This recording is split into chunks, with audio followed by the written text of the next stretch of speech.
Hi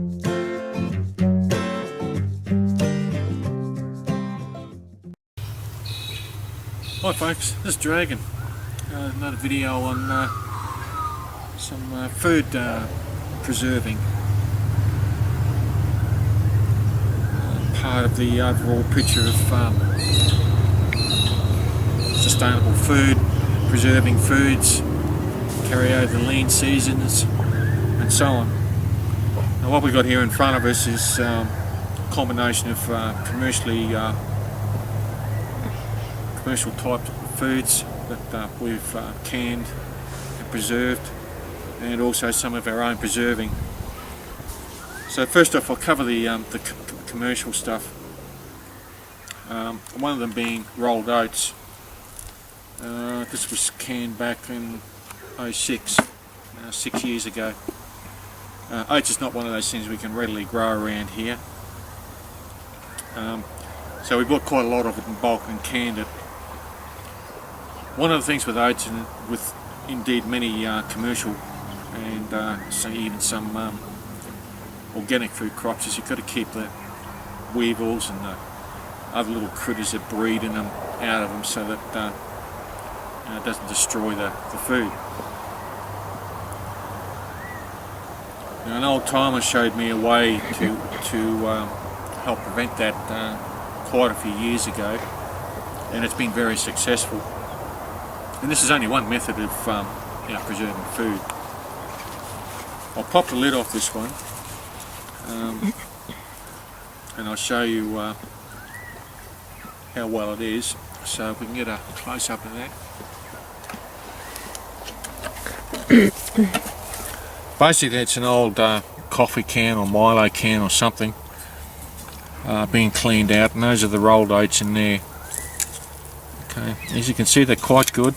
They're in perfect condition. Now, the old timer showed me what they used to do sometimes was use a candle. This is a tea candle I've used. You can use over different types of candles. The idea being is that you light the candle, drop it in there, then put the lid on.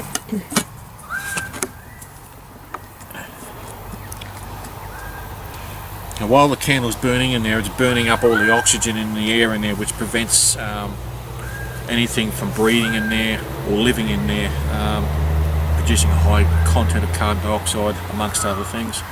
But it removes the oxygen out of there that a lot of insects rely to live on. So later on I'll have to relight that candle again. Now sometimes you may find that the lids on these cans don't fit very tight, and air will eventually get in. One of the cans I checked recently, and there's nothing wrong with the stuff inside this, but the lid just didn't fit properly. Because I used a candle method, and this is rolled oats done in 4 years ago, 08. Put the can on there, lit it, pop the lid on, and be very careful, because while that candle's burning in there, that lid does get very hot, so just be aware of that. You may burn your hands. I put a bead of silicone, or what we call silastic here in Australia, to help seal it. Now, sure enough, you're not going to find that stuff growing on trees in a long-term situation either. So you can use wax, beeswax, around the lip of the can. Just pour it around while it's hot, and that'll also help seal it. Similarly with this one, this was done in 06. Same method. It's called soup mix. It's a dry soup mix we get here in Australia. Same method, candle. This stuff is very good for making soups and stews. It's got a variety of grains in there: lentils, barley, dried peas and so on, and things like that. Again, not something you're going to find growing on trees, but it's part of our preparation, I suppose you could say, for food supplies. And I'll get on to that in a minute, the reason why we do it.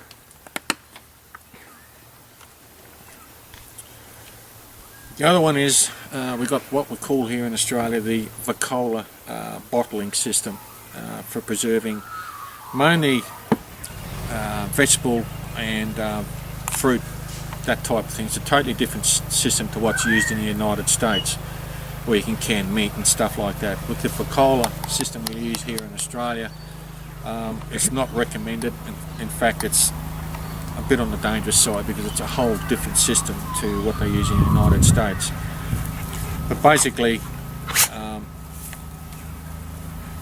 pack the fruit in there, or vegetable. You can do vegetables too. Make up your own liquid solution, and it's put into a boiler. And once it reaches certain temperatures, and there's a few requirements, pop the lid on. There's usually a clip that goes over there and helps to seal it. There's a rubber seal under that lid. So as it cools down, you sort of get a vacuum in there. Notice that it's filled right up to the top there, so there's very little air in there. This one was done in 1995. An interesting point to note here is that these are preserved apricots, home preserved apricots. I noticed a difference in colour to a lot of the commercial stuff you get. The reason for that is a lot of the commercial stuff you get in cans or in dried form, they add preservatives and colouring agents of it to make it look good. It's all about presentation. There was nothing added to that other than the fluid in there, which is basically a sugar-based fluid. There's no preservatives or anything in there like that. Another one that we've done here is sauerkraut. So that was done about 5 years ago. Still in good condition. There's no fungal growth in there. There's no sign of any contamination. Again, a different type of container with a wire locking system on it, and there's a rubber seal under there. Now, going back about 4 or 5 years ago, before mylar bags became readily and economically available in Australia, pretty much the only way we could preserve dried fruit was in these plastic vacuum seal bags. It's pretty much all that was available in Australia. Now these ones here are the ones we've home dried ourselves and vacuum sealed. Thanks to gel, for a member, they're now more readily available in Australia at an affordable price. The problem with these is, and I mentioned on the previous post, that we had an infestation of cupboard moth due to a contaminated, we think, bulk buy of rice from overseas. Now, cupboard moth maggots will eat through this, eat through it like Swiss cheese. So, as I mentioned in the previous post, we lost quite a few bags of these.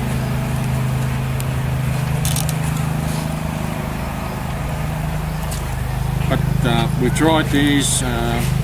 This is dried orange, done 4 years ago. Now this fruit is off our own trees. We've got citrus trees and stone fruit. Clarify that for Americans, that's peaches, apricots, plums, that sort of thing. That's what we call stone fruit in Australia.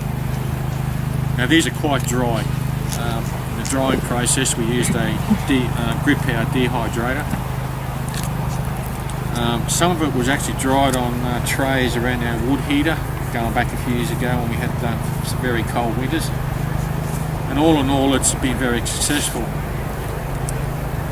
The problem with these types of bags is that we found, particularly, and this is a good example, we left the orange peel on this, and when we dried them right out to remove all the moisture, you get sharp edges.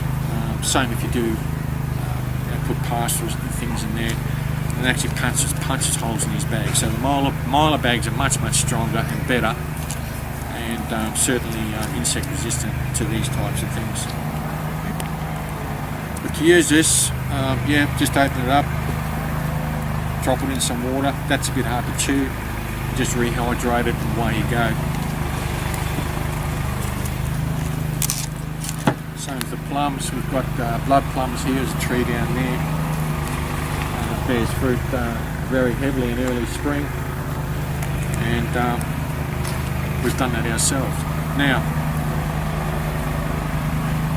as some of you are probably aware, and certainly Australians on the forum are aware, we've had some pretty rough years, probably 2 or 3 years with wet weather and that sort of thing.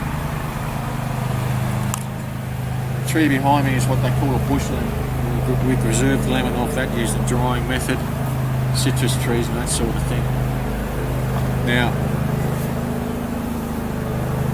this is the problem with long-term sustainability of food. When you get 2 or 3 bad seasons, 2 or 3 bad years of seasons, your food, you can have a problem with the food. These lemons here, this tree is absolutely loaded at the moment, but we get much more rain. This is what's happened in the last 2 or 3 years here. They're going to go mouldy and fall off the tree even before they're mature. So long-term food sustainability, it's a problem here. Had we have been at a point where we had to rely heavily on this, we would have been in serious trouble, because we just did not have enough preserved at the time, and we have been able to preserve it on an ongoing basis year to year, particularly over the last 2 or 3 years, because very poor crops on the trees, and what was there went mouldy and just fell off. It was just too wet. So that's some things you've really got to look at for long-term food sustainability. Not only how you preserve it, but how much you can preserve to carry you over bad seasons. As I said, we've had 2 or 3 bad years of seasons here. A lot of people around here, and even some survivors I know, have got their own veggie gardens in, and they've had very poor cropping over the last 2 or 3 years. So anyway, folks, that's the way we've done it here.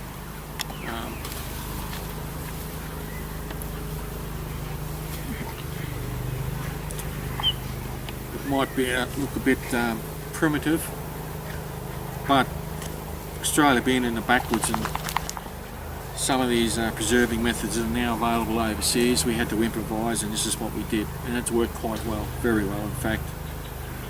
So eventually over time I'll remove the dried fruit from this and put them in mylar bags, and as our cropping improves, we'll also put them into mylar bags as well. So that's pretty well it, folks. That's what we've done. A few ideas. It's a bit different here in Australia, but it's served us well, except for insect damage. As I said, I mentioned on a previous post, we've lost a bit through that.